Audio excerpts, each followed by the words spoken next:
மேஜையில் என்ன இருக்கிறது என்பது முக்கியமானதல்ல.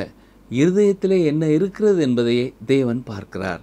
இருதயத்தில் இருக்கும் எண்ணங்களும் நோக்கங்களுமே ஒரு கிறிஸ்தவனுடைய நடக்கையை வழிநடத்துகிறதா இருக்கிறது.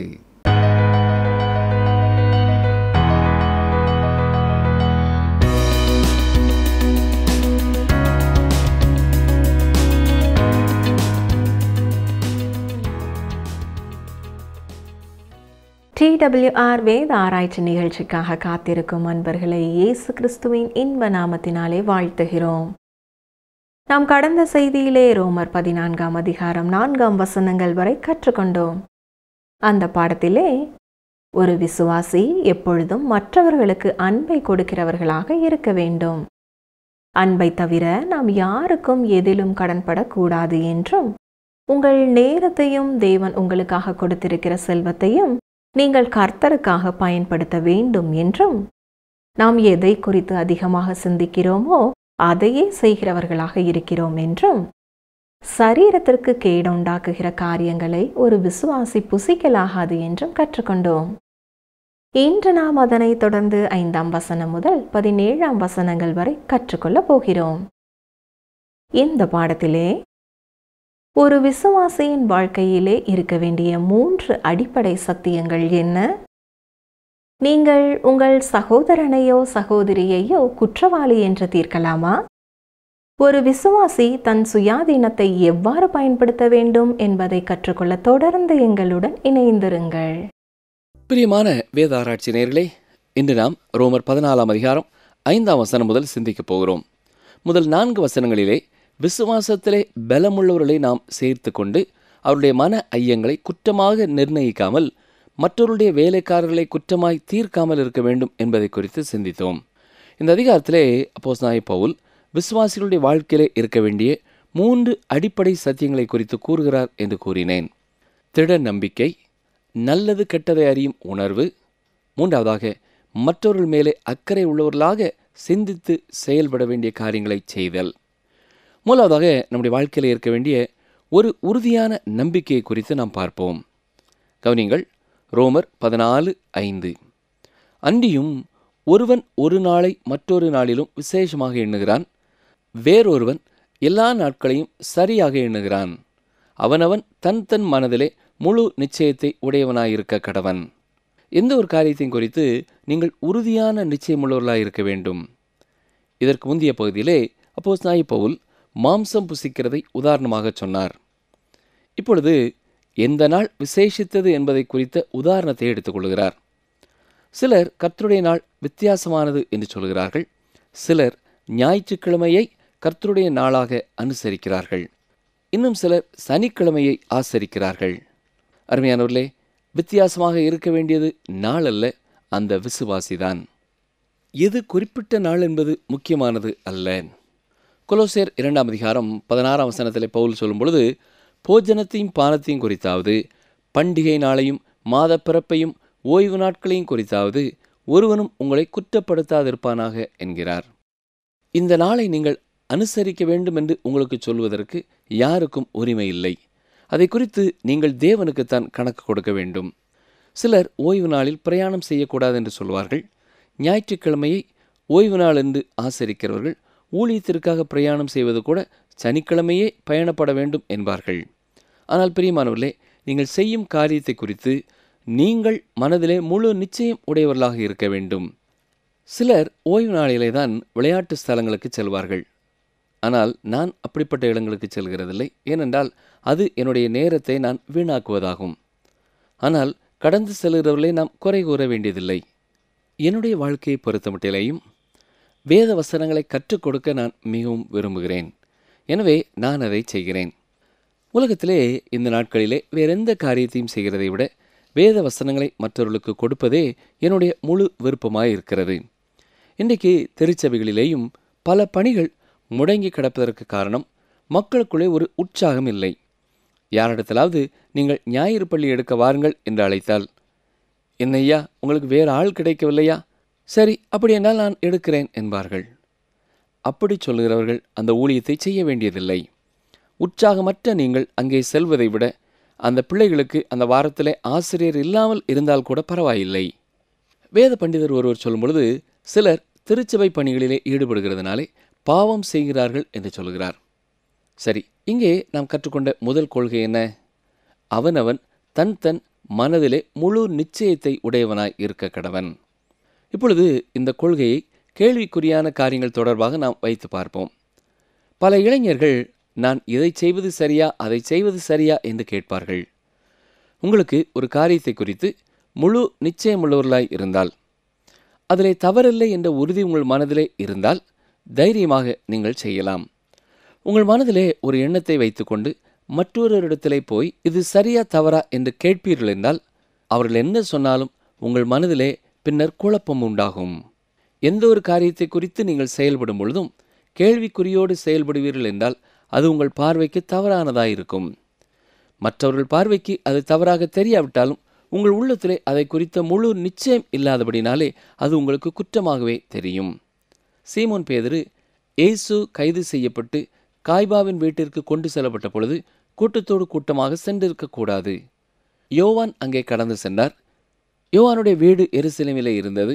யோவான் அங்கே கடந்து சென்று இயேசு கிறிஸ்துவை மறுதலிக்கவில்லை. யோவான் அங்கே செல்வதிலே எந்த குற்றமும் இல்லை. ஆனால் சீமோன் பேதுரு பலவீனமான சகோதரன் அங்கே சென்றிருக்கக்கூடாது. இந்த நாட்களிலேயும் பலவீனமான சகோதரர்கள் தனிப்படுத்தப்பட்டவர்களாக இருக்கிறார்கள். இது ஒருவேளை உங்களுக்கு வினோதமாக தெரியலாம்.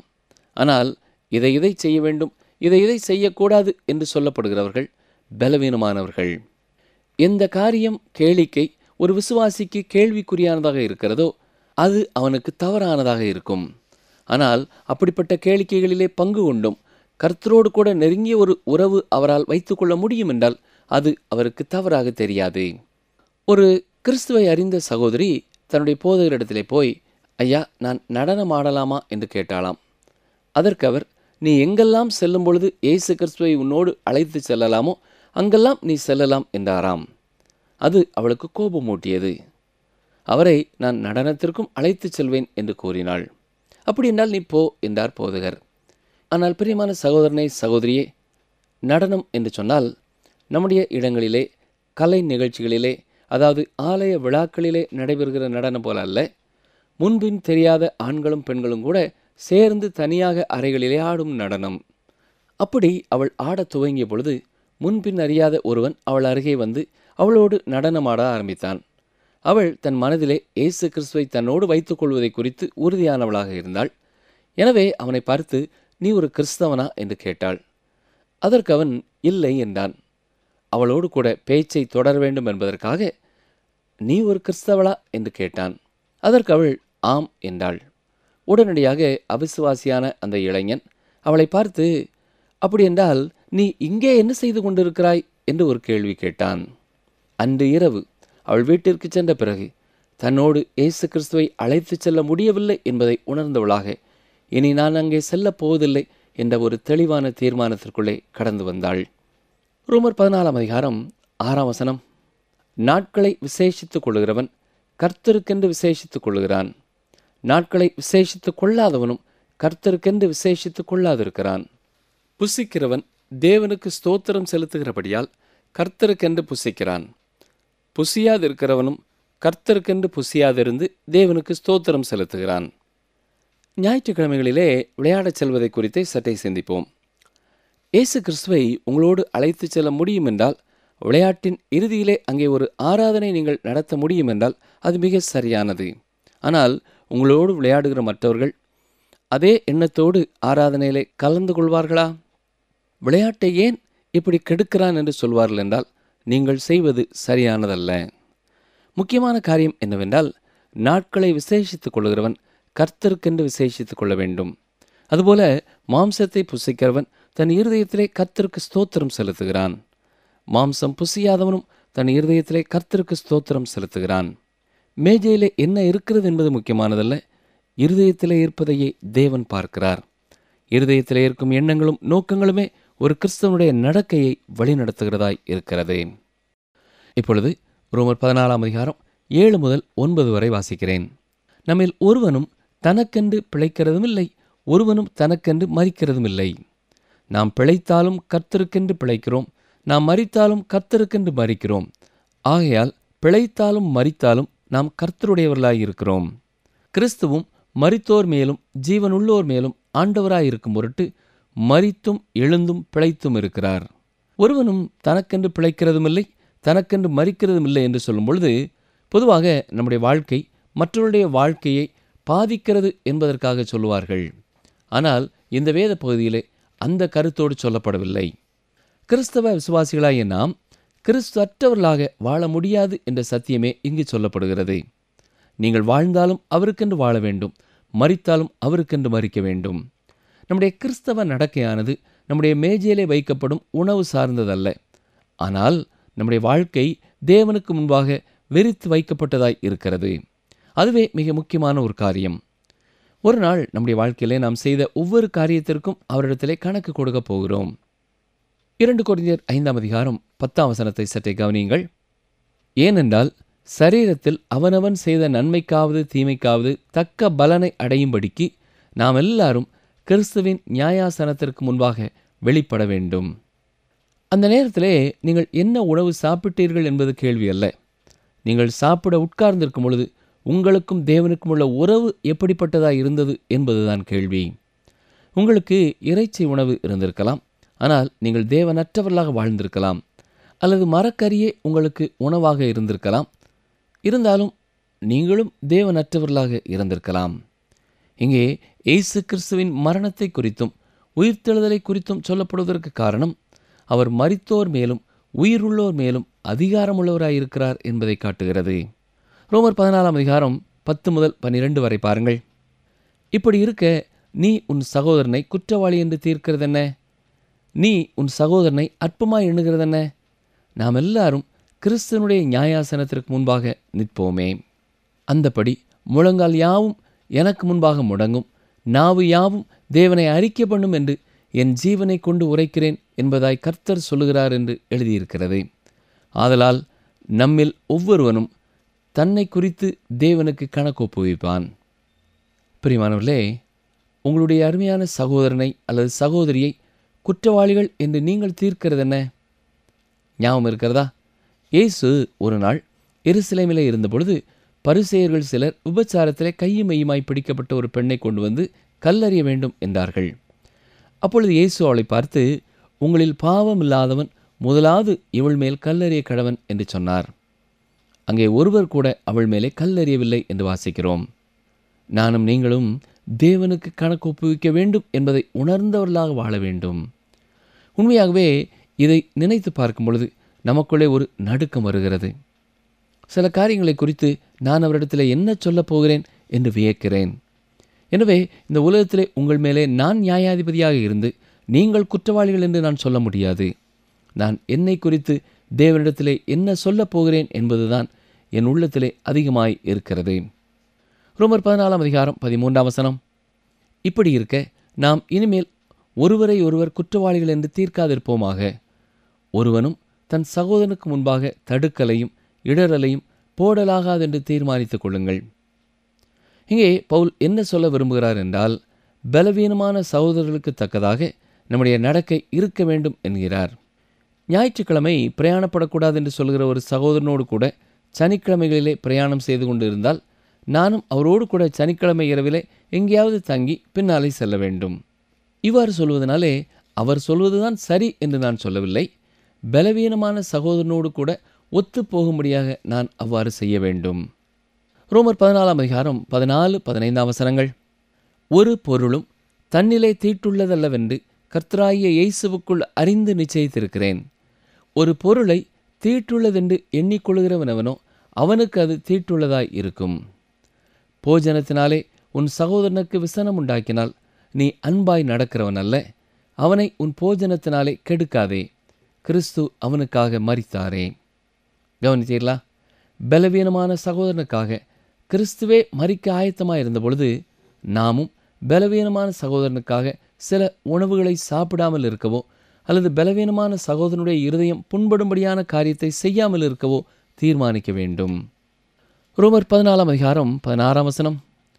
உங்கள் நன்மை தூஷிக்கப்பட இடங்கூடாதிருங்கள்.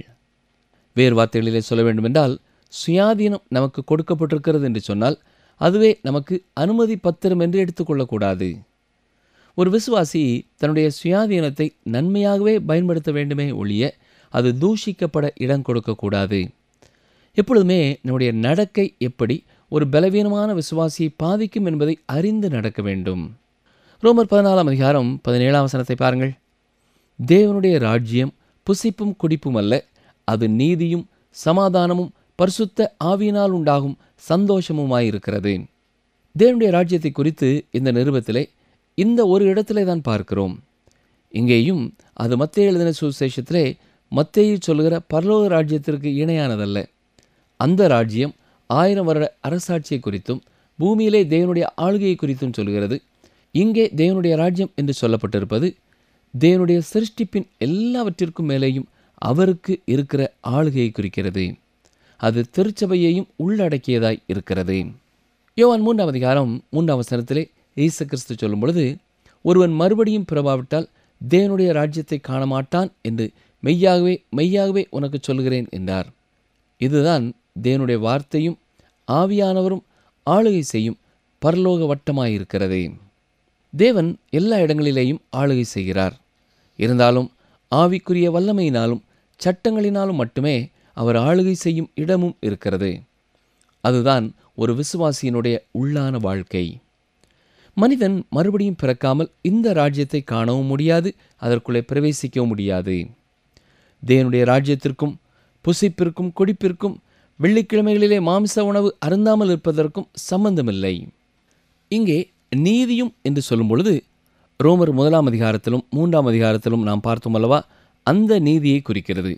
அது தேவனோடு சரியான உறவு கொள்வதை குறிக்கிறது. அவருக்கு பிரியமான ஒரு வாழ்க்கை வாழ்வதை அது சொல்கிறது.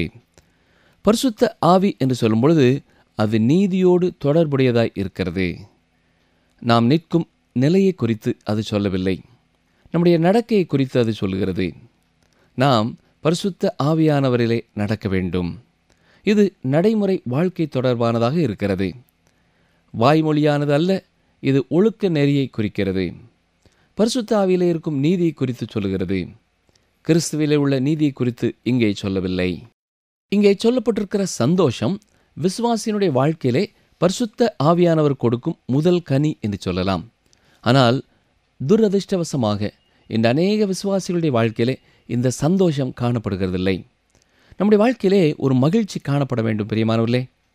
இவ்வாறு சொல்வதனாலே எப்பொழுதும் நாம் பல்லை காட்டிக்கொண்டு அலைவது என்பதல்ல. உங்களுடைய இருதயத்தின் ஆழத்திலே எப்பொழுதும் பொங்கி வழியும் மகிழ்ச்சியினாலே நீங்கள் நிறைந்தவர்களாக இருக்க வேண்டும். எனவேதான் அப்போஸ்தலனாகிய பவுலும் பிலிப்பியருக்கு சொல்லும் பொழுது சந்தோஷமாயிருங்கள், கர்த்தருக்குள் எப்பொழுதும் சந்தோஷமாயிருங்கள் என்று உங்களுக்கு சொல்கிறேன் என்கிறார். நிகழ்ச்சியை கேட்டுக்கொண்டிருக்கிற அருமையான சகோதரனை சகோதரியே, உங்கள் வாழ்க்கை மகிழ்ச்சி நிறைந்ததாக இருக்கிறதா? இல்லை என்றால் உங்களுடைய மகிழ்ச்சிக்கு இடையூறாக இருப்பது என்ன என்பதை சற்றே சிந்தித்து பாருங்கள். சக விசுவாசிகள் யாருக்காவது இடையூறாக நீங்கள் பேசிய அல்லது நீங்கள் செய்த ஒரு காரியம் உங்களுடைய சந்தோஷத்தை கெடுத்து கொண்டு இருக்கிறதா? அல்லது ஆவியானவருக்கு கீழ்ப்படியாமல் மனம் விருப்பம் போல வாழ்ந்துவிட்டு இன்றைக்கு உள்ளத்தின் ஆழத்திலே இருந்த சந்தோஷத்தை இழந்து நிற்கிறீர்களா? விசுவாசத்திலே பலவீனம் உள்ளவர்களை கருத்திலே கொண்டு நாம் வாழ வேண்டியவர்களாய் இருக்கிறோம். அதே நேரத்திலே தேவனுக்கு நாம் கணக்கு கொடுக்க வேண்டும் என்ற எண்ணத்திலே அனுதினமும் வாழ வேண்டும். உலகத்திலே நாம் உட்கொள்கிற உணவுப் பொருட்களோ நாம் பயன்படுத்துகிற பொருட்களோ முக்கியமானதல்ல. நமக்கும் தேவனுக்கும் உள்ள உறவுதான் முக்கியமானது. அவருடைய ராஜ்யத்திலே சந்தோஷத்தையும் சமாதானத்தையும் அனுபவிக்கிறவர்களாக இருப்போம் என்றால் அதுவே சிறந்தது. அப்படிப்பட்ட கிருபையை கர்த்தர் உங்களுக்கும் தந்து உங்களை ஆசீர்வதித்து வழிநடத்துவாராக. ஒருவேளை அந்த சந்தோஷம் உங்களுக்கும் தேவை என்றால் ஆண்டவராய் இயேசு கிறிஸ்துவண்டை வாருங்கள். உங்கள் பாவங்களை அறிக்கை செய்யுங்கள். உங்கள் பாவங்களுக்கான தண்டனையையும் அவர் ஏற்றுக்கொண்டார் என்பதை விசுவாசியுங்கள். நீங்கள் அவருடைய பிள்ளையாக அவருக்கு பிரியமான ஒரு வாழ்க்கை வாழ அவர் உங்களுக்கு தருகிற பரிசுத்த ஆவியானவரை நீங்கள் பெற்றுக்கொண்டு அவரிலே நிலைத்திருங்கள். கனி கொடுங்கள். உங்களுடைய சந்தோஷம் நிறைவாயிருக்கும். ஜெபம் செய்வோம். எங்களை படைத்து காத்து எங்களை பராமரித்து வருகிற எங்கள் அன்பின் ஆண்டவரே, இன்றைக்கும் நாங்கள் வாசித்த தியானித்த உம்முடைய வார்த்தைகளுக்காக நன்றி செலுத்துகிறோம். சக விசுவாசிகளோடு நாங்கள் எப்படி உறவுள்ளவர்களாக இருக்க வேண்டும் என்பதை தெளிவாக எங்களுக்கு கற்றுக் கொடுத்தீரையா, உமக்கு ஸ்தோத்திரம். குறை உள்ளவர்களையும் புரிந்து கொண்டு அவருடைய மனம் நோகாதபடி அவர்களை உமக்குள்ளே திடப்படுத்த தேவையான ஞானத்தையும் மனத்தாழ்மையையும் விட்டு கொடுக்கும் பண்பையும் நீடிய பொறுமையையும் எங்கள் ஒவ்வொருவருக்கும் தர வேண்டும் என்று கெஞ்சுகிறோம். ஆண்டவரே, நாங்கள் உமக்கு கணக்கு கொடுக்க வேண்டும் என்ற எண்ணம் உள்ளவர்களாக அனுதினமும் எங்கள் நடக்கை குறித்து மிகவும் ஜாக்கிரதையாக நாங்கள் இருக்க எங்களுக்கு உதவி செய்யும். பரிசுத்த ஆவியானவர் எங்கள் உள்ளத்திலே நிறைவான சந்தோஷத்தை கொடுப்பாராக. இன்றைக்கும் சந்தோஷம் இல்லாமல், சமாதானம் இல்லாமல் உம்முடைய முகத்தை நோக்கி பார்க்கிற ஒவ்வொரு சகோதரனுக்கும் சகோதரிக்கும் ஆண்டவரே, உம்முடைய சந்தோஷத்தை அவர்கள் பெற்றுக்கொள்ள அவர்கள் என்ன செய்ய வேண்டும் என்பதை நீரே அவர்களுக்கு சொல்லிக் கொடுத்தருளும். அவர்கள் பூரணமாய் உமக்கு கீழ்ப்படிந்து உம்முடைய சித்தத்தை நிறைவேற்றி சக விசுவாசிகளை குறித்து கருத்து உள்ளவர்களாகவும் தனிப்பட்ட வாழ்க்கையிலே நடக்கை குறித்து ஜாக்கிரதை உள்ளவர்களாகவும் இருக்கவும் மகிழ்ச்சி நிறைந்த ஒரு விசுவாசியாக வாழவும் நீரே அருள் புரியும். இயேசு கிறிஸ்துவின் நாமத்தினாலே வேண்டிக் கொள்கிறோம் பிதாவே, ஆமேன். அன்பர்களே, இன்று நாம் கற்றுக்கொண்ட சத்தியங்களில் சிலதை சற்று ஞாபகப்படுத்திக் கொள்வோமா? நீங்கள் செய்யும் எந்த ஒரு காரியத்தை குறித்தும் மனதிலே முழு நிச்சயம் உடையவர்களாக இருக்க வேண்டும். இருதயத்தில் இருக்கும் எண்ணங்களும் நோக்கங்களுமே ஒரு கிறிஸ்தவனை வழிநடத்துகிறதாக இருக்கிறது. நாம் தேவனுக்கு கணக்கு ஒப்புவிக்க வேண்டியவர்களாக இருக்கிறோம். பலவீனமான சகோதரரோடு ஒத்துப்போகும்படியாக நாம் நடந்து கொள்ள வேண்டும். நாம் பரிசுத்த ஆவியானவராலே நடக்க வேண்டும். மீண்டும் அடுத்த நிகழ்ச்சியிலே சந்திப்போம். கர்த்தர் உங்களை ஆசீர்வதிப்பாராக. பொன்னை புடமிடுகிறது போல அவர்களை புடமிடுவேன். அவர்கள் என் நாமத்தை தொழுது கொள்வார்கள். நான் அவர்கள் விண்ணப்பத்தை கேட்பேன். இது என் ஜனமென்று நான் சொல்லுவேன். சகரியா 13:9 பின்பாகம்.